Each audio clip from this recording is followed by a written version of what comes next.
Greetings. Hey, hey, hey. I can't hear myself.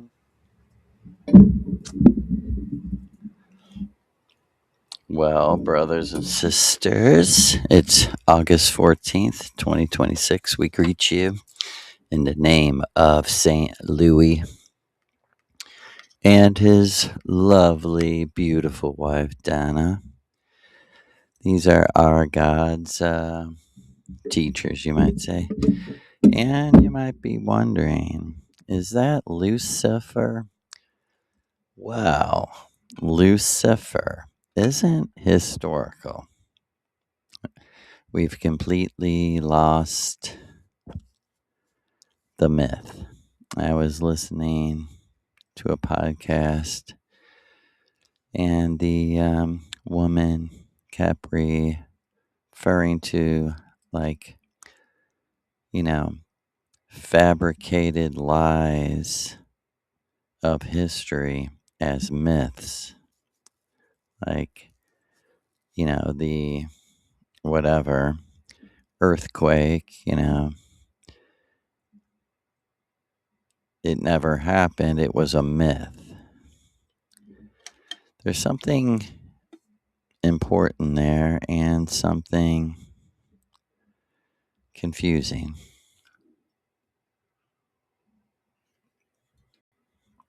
And first, we want you to remember, recover, return. Until we speak the same language, we'll never know what each other mean. I mean, that's why on our podcast, we have taken so much time to talk about words and what specific words mean to us so they're clear to you, right? And this is maybe the most important word in my story. My story's not yours, but I'm telling it so you have something to learn from, something to, um, you know, entertain you even. I mean, there's nothing wrong with that. There's no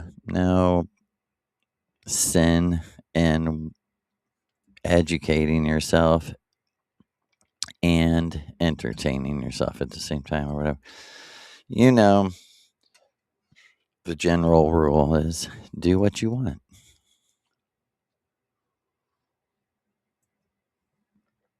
Um,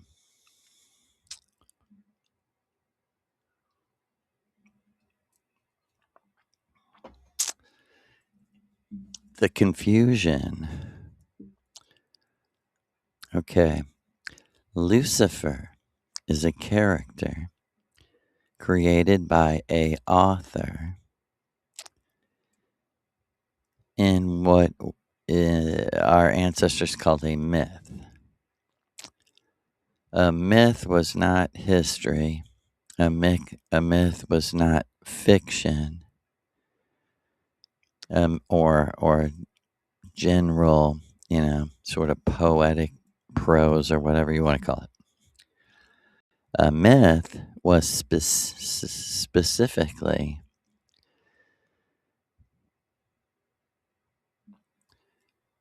very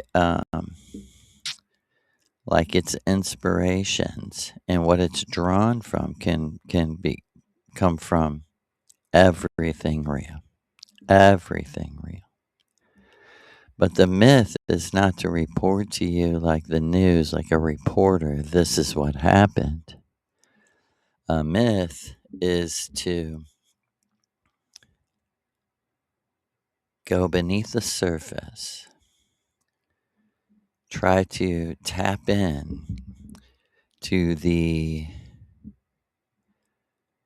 common, almost universal emotions that we've all been through in life. Heal you by showing you life is magic, and even if it's tragic, It's still magic. And my intent, this is the main thing about a myth. A myth meant the author is telling you his intent is for this story on another deeper level for it to magically come true in your life, to synchronically, with synchronicity, with magic, come true in your life against the grain, against the odds.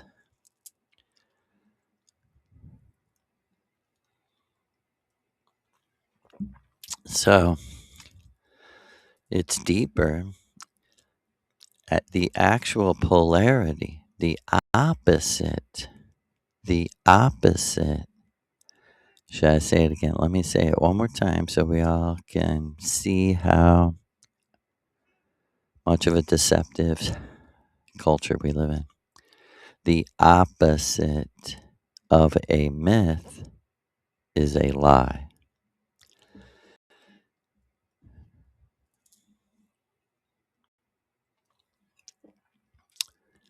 You might say, well, some authors of myths lie. You miss the point. You completely miss the point. By presenting a story as a myth, basically means in the myth you can't lie. It's not set up to lie. Do you understand this? This is like bury your head in the sand kind of stuff, you know. They're like, it's just lost, you know, and we have almost myths of today, like I always reference Lord of the Rings. You know, that would be Tolkien, the Christian Catholic, I believe he was. You have Chronicles of Narnia, C.S. Lewis, Christian, who made no sense with his arguments for believing in Christ, but the books are good. They're good, even though they're supposed to represent Jesus or whatever. Like I really reference, I think one of the better myths, better than those, is Stephen King's The Dark Tower. Not the movies, but the actual books. That's what was used by Maria supernaturally in my life. And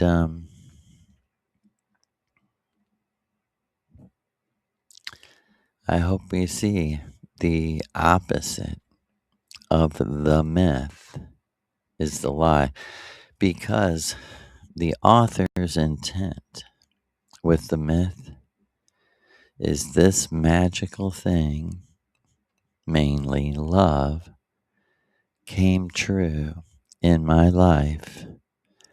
I'm no more special than you, and the words of this story can be magic words because I recreated the magic words that spelled out my love. And the myth is a part of our original religion, which would be experience. We would have talked to each other before the Christians came, and maybe some kind of slang, but it would mean, have you experienced Star Wars. Have you experienced the Dark Tower? You know what I mean? It wasn't mere entertainment. It was part of our religion. Part of our religion was like, yeah, you know that story. Of course, it's not literal, but it's literally meant to come true in your life. That's part of our religion. You know, other religions have sacraments and prayer and Bible study.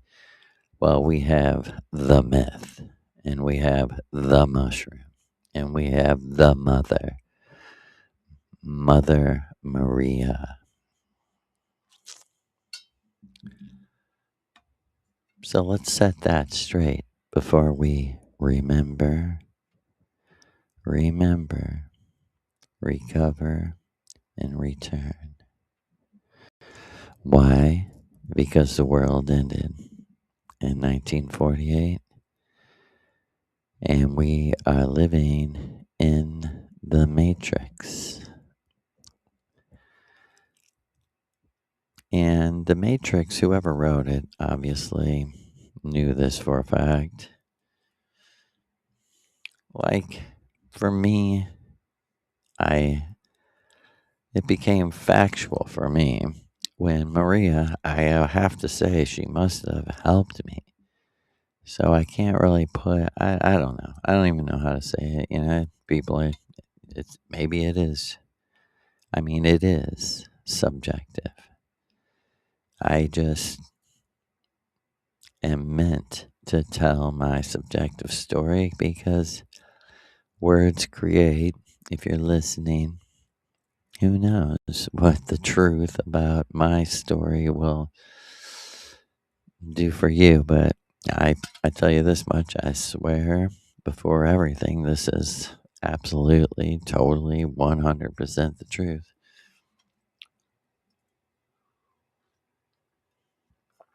Um, yeah, about 7 months into the ritual was what you might call sort of the first really powerfully negative, vibes. But here's what I learned.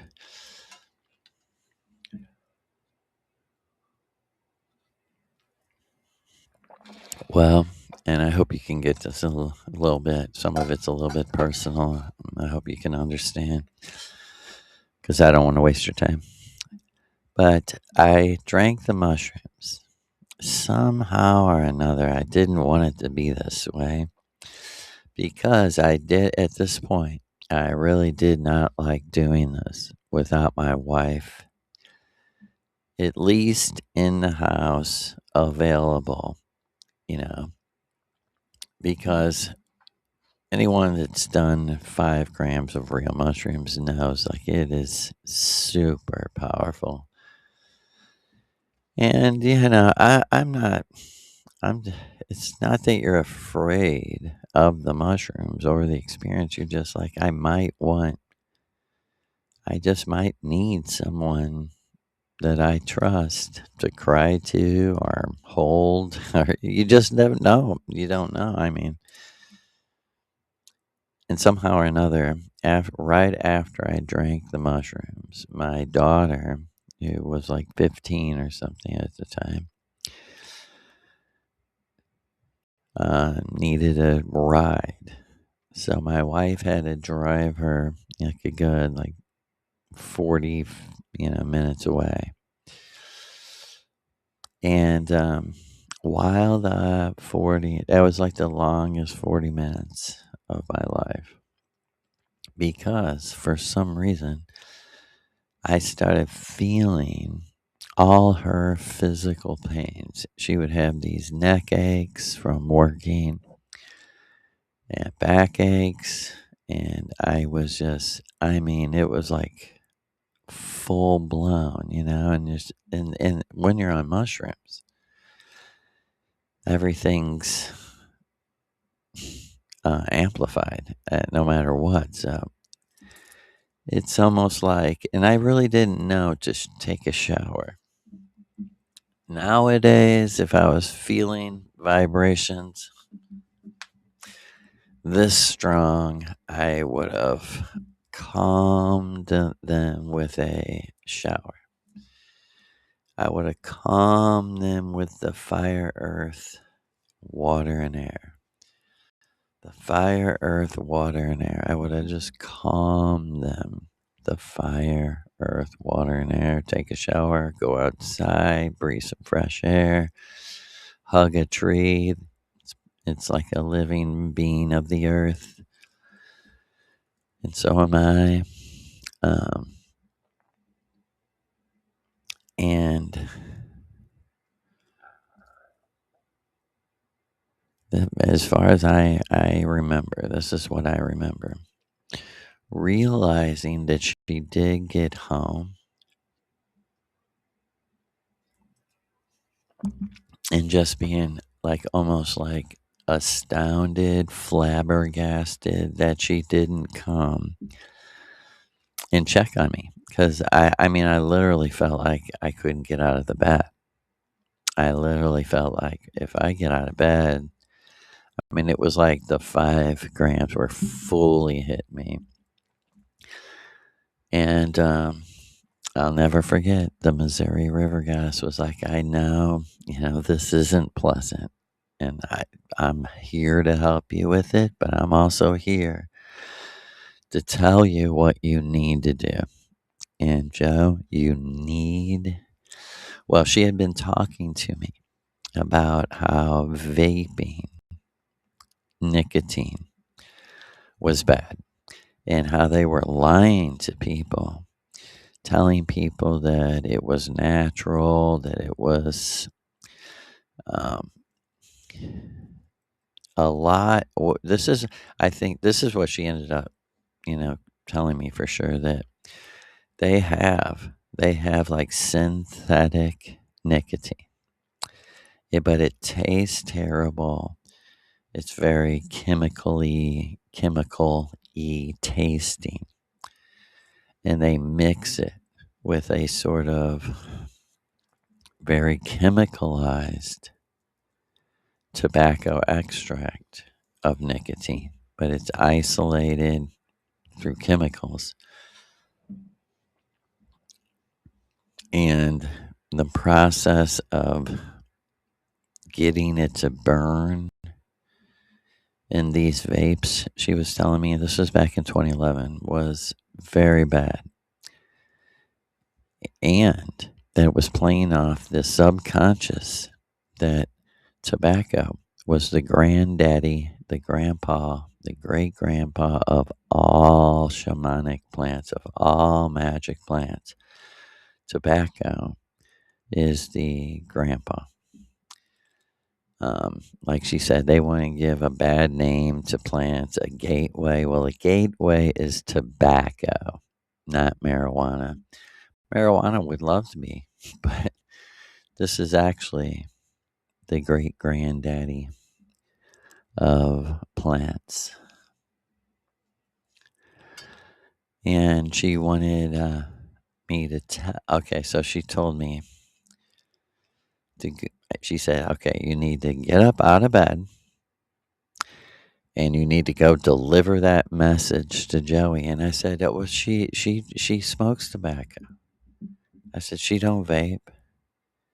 She said, I know. And go in there and tell her that she's a good daughter, that she doesn't even know it, but by her instincts, by her intuition, she's always loved the tobacco plant, not the chemicals in the tobacco.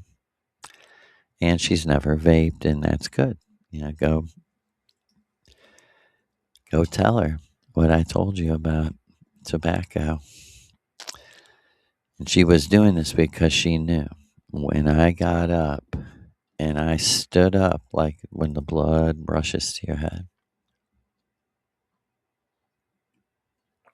So I guess I had been laying down at least for an hour on 5 grams of mushrooms. I stood up. The whole room went completely white with my eyes open, and I almost whited out instead of blacked out. I almost fainted though. I felt real like, oh my God, I might lose control and just melt.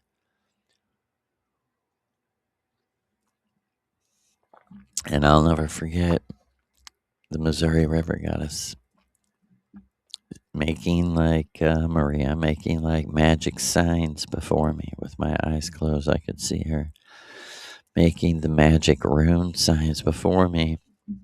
And when I opened my eyes, I was in my house,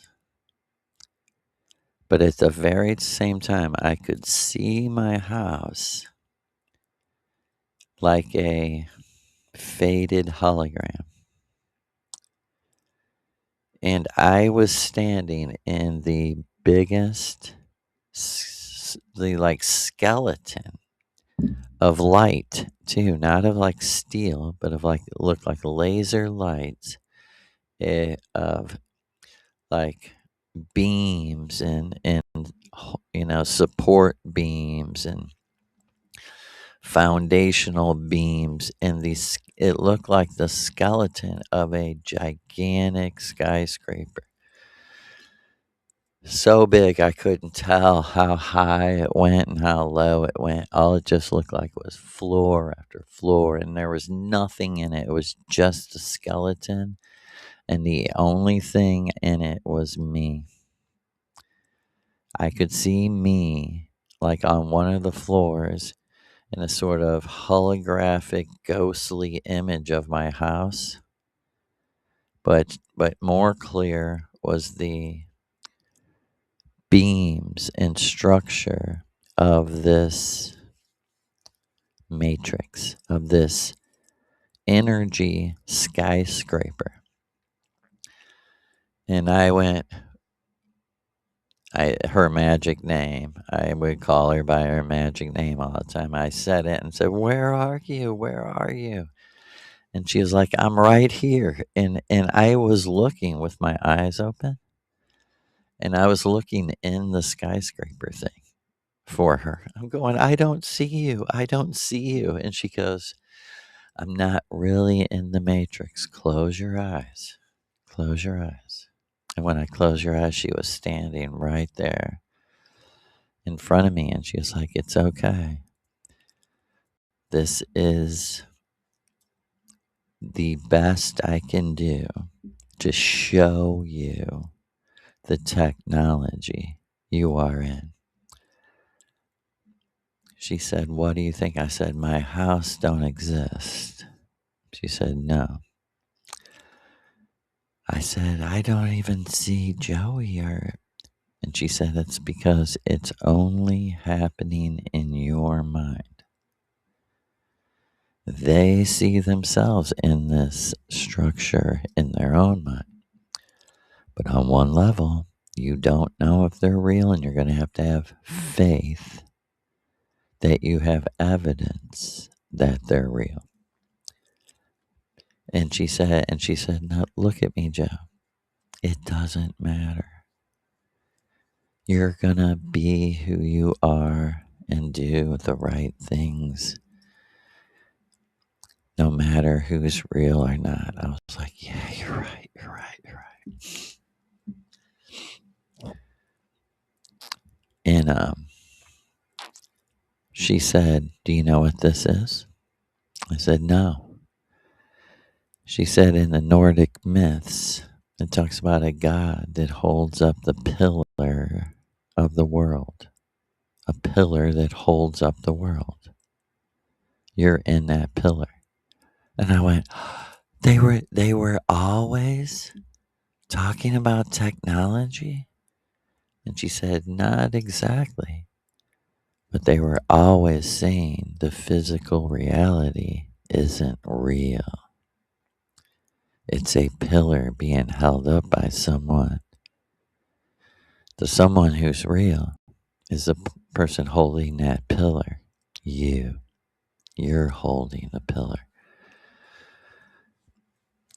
She was like, "They've stolen the myth away from us.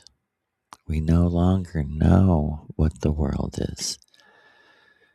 When we were told there's a bridge to this world that's held up by on this axis or on this pillar. And she told me this is Cupid and the arrow through the heart of the earth on its axis turning. That, my son, is your true self entering the physical universe. And even the first time Earth spinning on that axis, the message of the myth was, it's not real, you are real. If no one's there to witness the Earth, does it exist? No. No, Joseph, it doesn't exist. And if a tree falls in the forest and someone swears by it, what's your response going to be? I said, I'm from Missouri. You're going to have to show me. I'm going to have to see it myself. She said, in that tree is the most important tree of knowledge, of life, of death, of everything. I go, exactly. Exactly. Who takes somebody else's word for the most important thing ever, at least? See, I felt my last ritual, I felt really bad for criticizing my wife because she is a very real person, spiritually very real. She would never be fake. It's just not even her, it's not in her. But it's, it's literally like Maria told me, you're going to be ahead in time, on the timeline of revelation. You're going, and this was in 2011. Imagine if like she said, right after she told me she was Maria Orsic, she told me, you know what? She said, I keep hinting that I'm going to do something for you. And she said, and don't get me wrong, Joe, but I've been joking that I expect something back. I said, I want to give you, and she was like, every time I say it's Joe, I have to say to you, I'm joking because I'm joking. I don't want anything. I don't need anything. I just love you. She said, but if I did ask for something, I would ask you to do a podcast and tell people what I'm teaching you. She said, matter of fact, this is part of the reason why it's happening. So I'm like a lot of this. It took me, a long time to be able to like coherently express it, but I knew all of these things at the time. I mean, I could have made a podcast right there in 2011 and said like the Missouri River Goddess showed me we are living in technology. That's the best. It's not, totally right to say the Matrix you know, and of course, the writers of The Matrix are Jewish.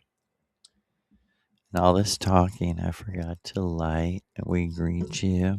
We greet you from Vril, Inner Earth, St. Louis, Missouri. St. Louis, Miss Ria. Maria, certainly. And in that was showing me in The Matrix with her mind, she can be the fulfillment of the myth. She's the myth come true. That's why, her story has to be deleted completely away from this time period, or the whole world would be a different place. If we had her story, the world would already be over because her story would inspire, eventually a world revolution that would overturn all the spiritual entrapments, but mainly it would show people the truth about why they're living in a simulation. This is why her and Lou are the ones who deleted her out of history, not our enemies. Our enemies realize the same thing that, yeah, it's not going to work with her history. We had history, hey, this is the history. The Nazis were good. The Nazis were attacked. The Nazis were genocided. But a little woman and her god, who you would call Lucifer, who she just calls Lou, saved the entire human race by dematerialization and rematerialization. And what I'm talking about is the first stage of my initiation, which was listen to this polarity. Here's the polarity: Yahweh, God, the Bible on one side, and what's opposite of that is who you are. Who I really am is the polar opposite of Yahweh, God, Jesus, the Bible, the Holy Spirit, the exact spiritual culture you were born into in the West. Me as an individual person, I'm opposite of that. And I'm sure a lot of you are also. And see, this revelation on you are in a simulation was a missing part of the information that would help me win, was the biggest part of the information that would help me win my war against Yahweh. You know how I know the Bible's a lie? It doesn't talk about a simulation. And I know that by experience. I know that I'm in a simulation by experience. And the Christians get nervous and they go, yeah, no shit. Yeah, yeah. Pastor, show me that we are in a simulation in the Bible. And okay, Pastor, then why did God let the world be destroyed so that we would be in a simulation? Then why did Jesus die if we're in a simulation? I don't.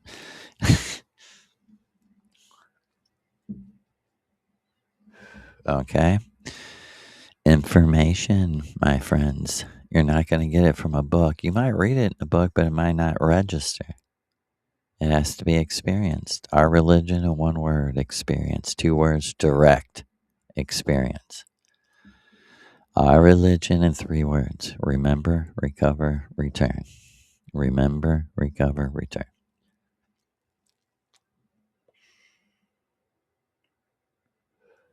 Okay.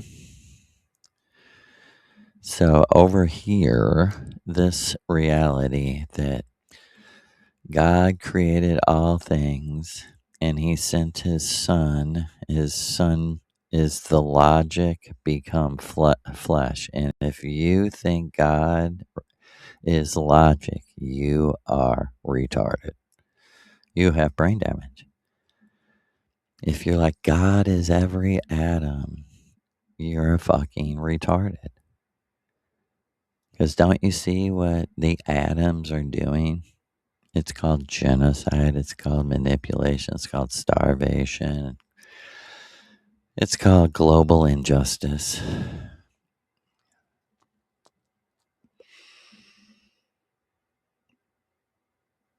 And, for the people who are like, just shut up and live, love, laugh, No, no. I have been sick and desperate for help. I mean it when I say this from straight from my heart. Fuck you. Fuck you.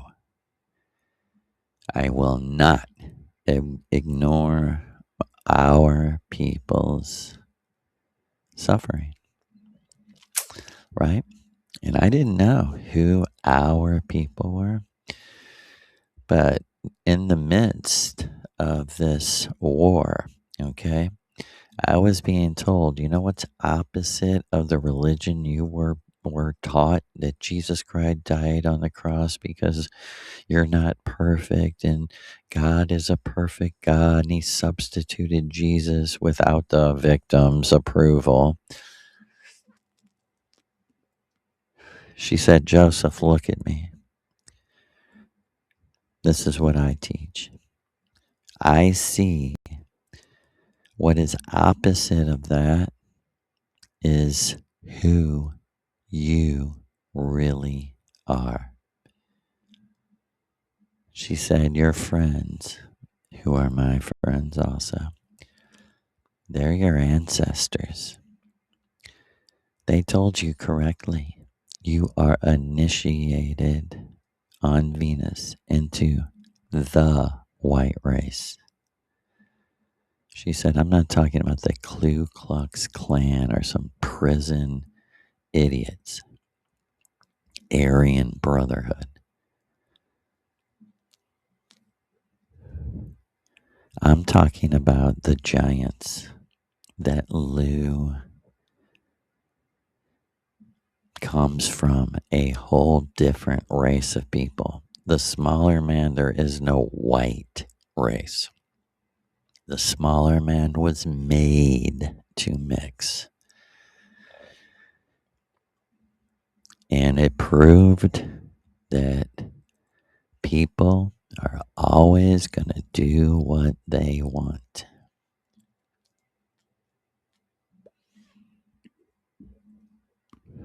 And she said, I've told you, I've appeared to other people in disguises under other names, but I couldn't tell them my magic name. I couldn't tell them who I was because one reason, I didn't trust them. I don't trust them. I trust you for one reason and one reason only. On Venus, you were initiated into the good. And she said, and you're here to prove you were initiated into the good.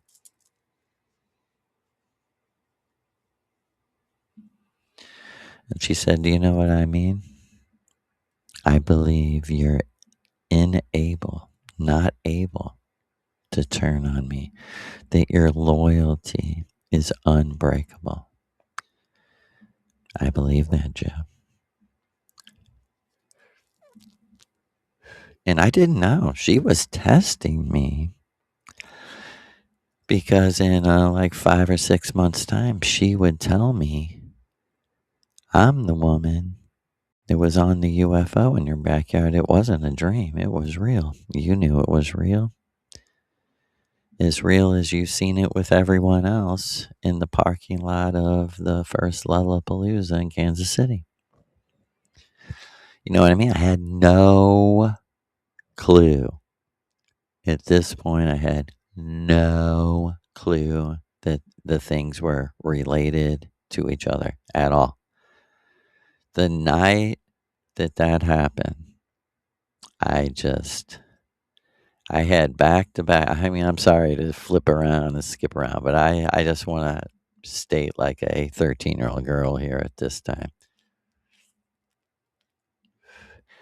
Never, ever would I give these magical moments up for anything. And this is what the true self is setting up. This is the artist of the true self. My true self set up through all these years this moment. And she was like, Joseph, you, and okay, and people have asked me, this person has supernatural experience. Do you think it was Maria? Well, she has already told me exactly how to test these things. Biggest clue if it was Maria and she didn't clearly state that she was Maria, she don't trust the person. And she must have gave some, this is what she's saying herself. I gave specific instructions. If the person would follow the instructions step by step, I would have revealed myself like I revealed myself to Joseph. And it was step by step. It was step by step. And I've told many people many times that clearly most of the people around me were like, what the fuck are you talking about? When I was like, every Saturday now, I practice my religion. Um, and I meant my religion is to take these mushrooms and meet with this Missouri River goddess. Why? Because this was a requirement for my initiation, right? So step by step by step.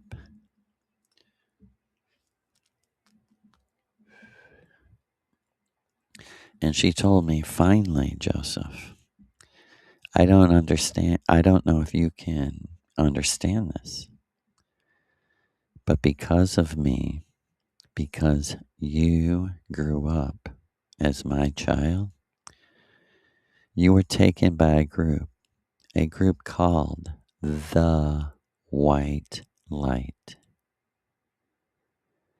And you are an official initiated member of the temple of the White Light. The temple of the White Light. I said, I am.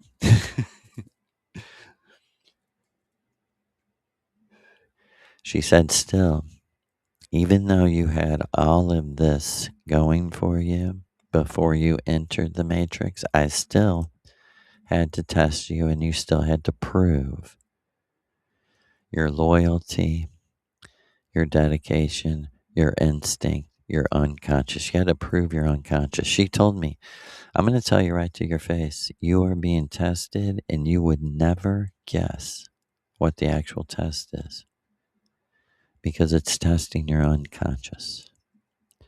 It's testing, are you willing to manipulate? Are you willing to lie? Are you willing to make assumptions? Are you willing to trust something clearly untrustworthy like your own intuition? See, people think, a lot of people try to write me off as, oh, this is your divine feminine. This is really you, Joe. It's not a separate person. Bull fucking shit. My divine feminine was being tested by a separate person. This is what a real spiritual teacher does. He doesn't teach you a psychic technique. He doesn't teach you a psychic trick. He doesn't make you sign up for a course and come learn some kind of technique. No. He tests your authenticity by testing your unconscious.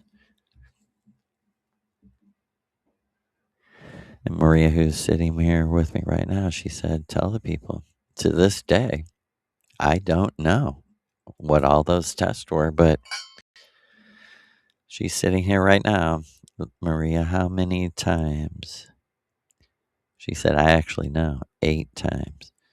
So 8 times through those first years, she told me, you have just passed. She would say to me, congratulations. You just graduated from a polarity test. All right. What was that polarity test? Authenticity.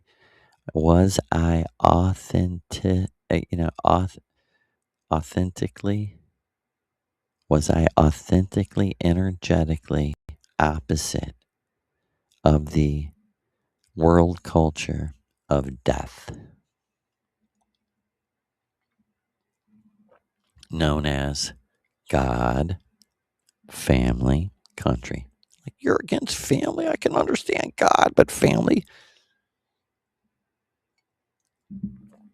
against misunderstanding any truth. The evidence that this child came from us. It can't be eternal. His soul was just created by God because he's our son or our daughter. Can't you see yourself in him or her? You can't even imagine how much children are dying, thirsting, hungering for the myth. So they start to mythologize their parents and everything around them. It's so true because their parents have lost the myth, or their parents just sit in a front of a box or a screen of lowbrow, low quality myths called sports.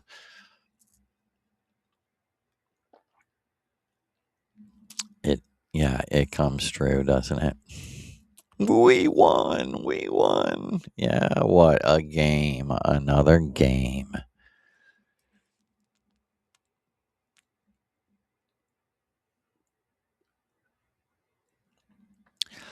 The test was authentically, did I know something's wrong? Something big is wrong.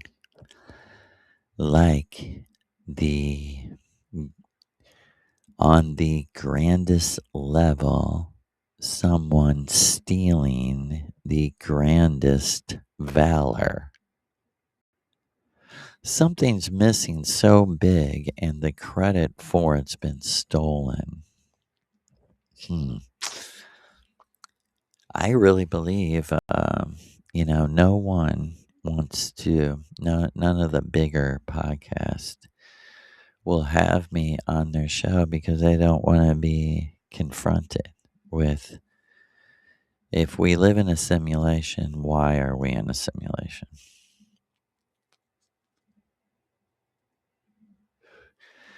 And deep in people's unconscious, they dread and have a allergic aversion to the date June 6th, 1948. They're like, no way, I won't have you on, I won't have a crazy person saying that the world already ended.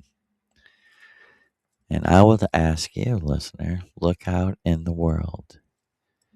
Look at what's really going on. Look at how the strong oppress the weak, and the mother and child weep.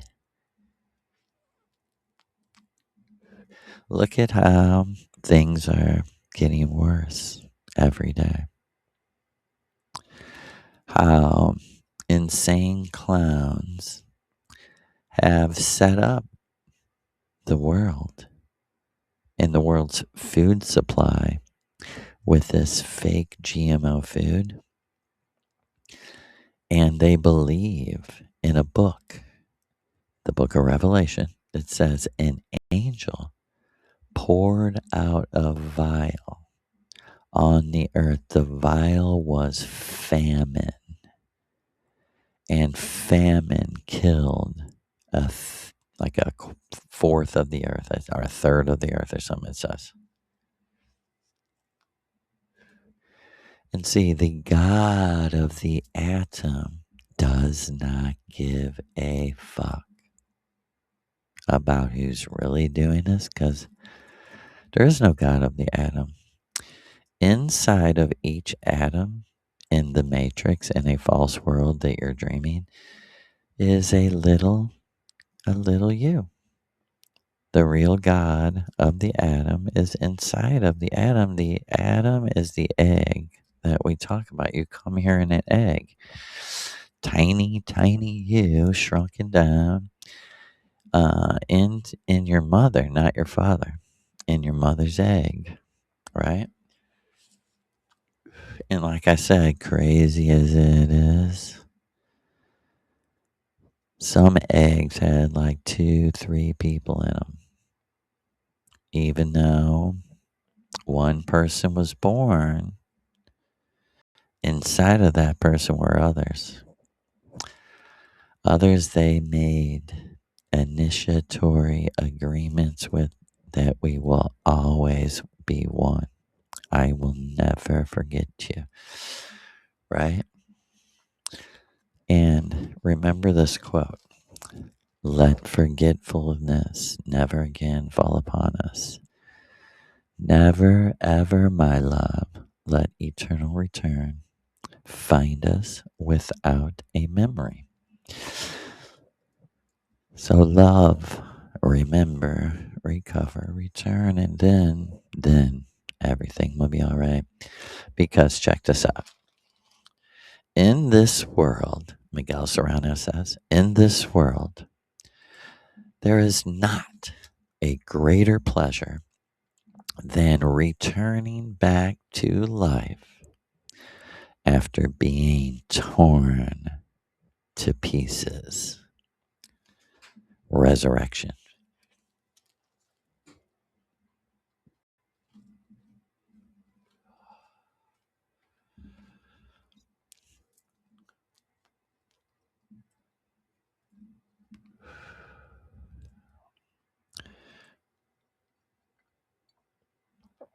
So the back to back weekends of this, I was really having fun telling. I was playing in a band at times, and you have these smoke breaks or whatever. I was really having fun telling everyone the Missouri River Goddess is wild. Not only is she a fucking awesome dancer, I was telling people in 2011, man, people wouldn't believe. I mean, unless you were there, I was telling people, man, dude, this Missouri River Goddess, she is a dancer. She's like ballet. She's like trained dancer, straight into like Britney Spears, modern, even I'll never forget her going, look, Jeff. I was like, you're twerking? She's like, there's not much back there, but yes. And that was the night. She was like, I like hip hop. I was like, what? A Venusian goddess listens to hip hop. And she's like, what? Somebody makes the rules? Who's making these rules? You're telling me, a goddess, what she can listen to? And she was like, weren't you also surprised that I dyed my hair? I was like, yeah. And she's like, do you not think I'm a regular woman? I'm a regular woman. She's always been very funny to me, but she's like, I'm a regular woman on Venus without a pussy. She's like, I don't have much tits either, so she's like, I could imagine myself with big tits on Venus. She's like, but it just don't feel right. So I just default to the natural look. She's like, but I don't, none of us have sexual or genitals or whatever. I was like, that's crazy. But anyway, um, she was just a wild Venusian goddess lady to me.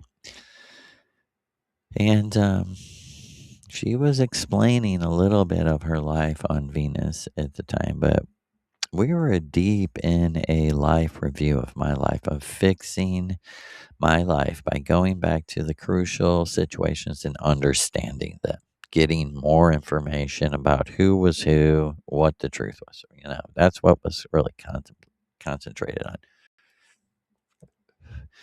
Because I was in very serious awe of her. And I just I never thought to just ask her personal questions. It just never flowed that way, right? And this was the life changing moment that I've talked about a lot, where she said, "Hey," and I was like, "Wow, you look dressed up," or I was like, like what's the occasion? Because she had like a fancy dress on and like a fancy jacket over it, kind of, very goddessy. Um, and she was like, "Ask me anything you want to know." I said, to tell you the truth, I don't know what to ask you anymore. I said, I really, I feel like I've learned everything I've tried to learn in 30 years, like I learned in the last 13 months. I said, I'll be honest with you, you're such a good teacher. I don't have any questions anymore. And she laughed in my face at that, like you really mean it like that. She kind of looked at me like that was the true thank you, because it was authentic, because I really meant it, like, dude. And she said, ask me about me. I was like, my very first thought was like, I can do that? Like, it's not rude. It's okay. She said, not only is it okay, I'm the one bringing it up. She said, let me get you started. I told you I'm Venusian, and I am. I told you I was the first Venusian smaller woman to live on Venus in this dimension. I said, well, yeah, I'm following you. And I was thinking that must have been a long time ago. And she was like, yeah, it was. It was millions of years ago. I'm going, okay, I follow you. You're from millions of years ago on Venus, and I can ask you about your life. And she said, this is what my mouth it stopped the world. She said, but what I didn't tell you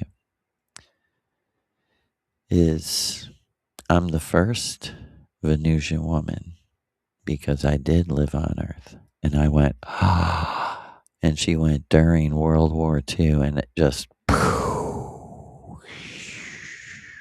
all the world stopped.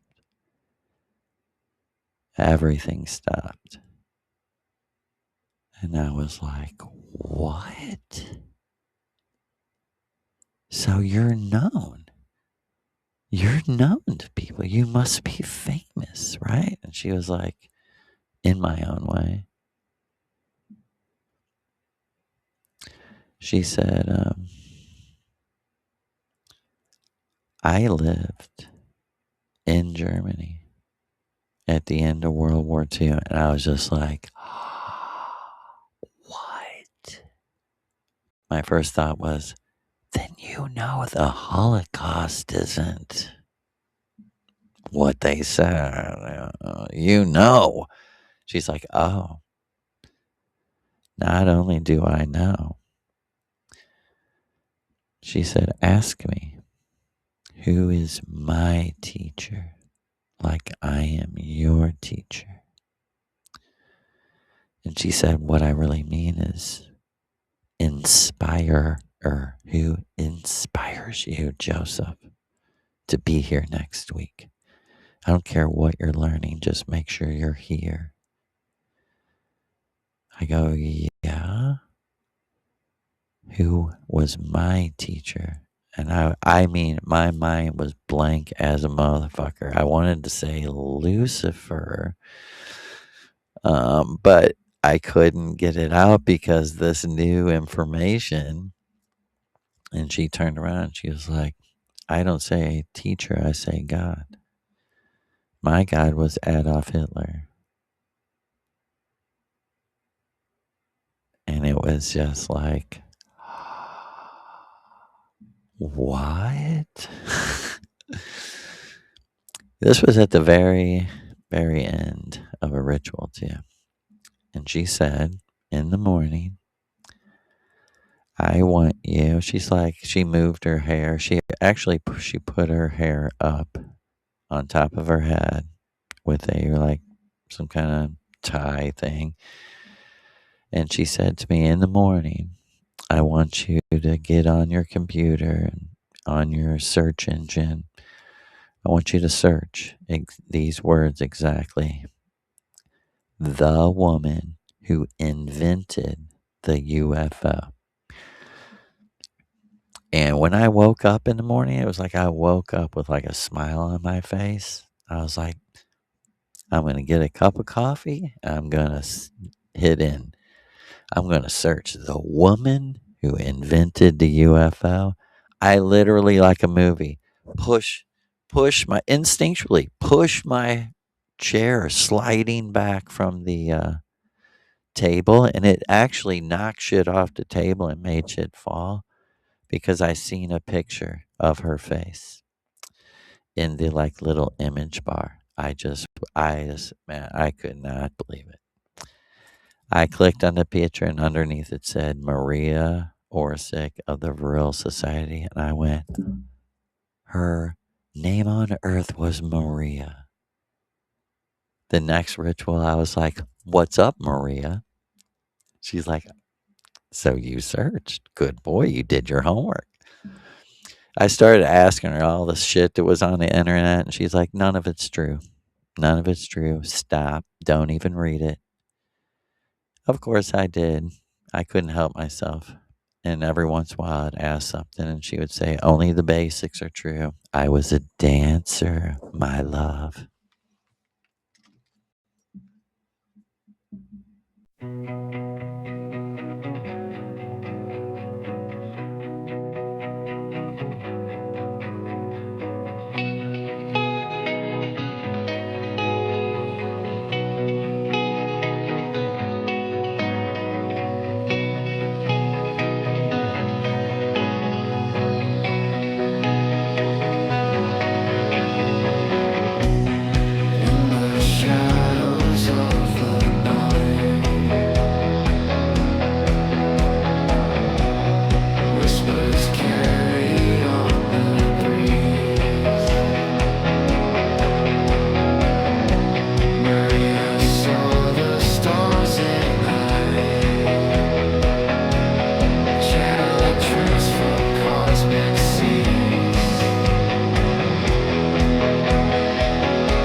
Guiding those who seek the best.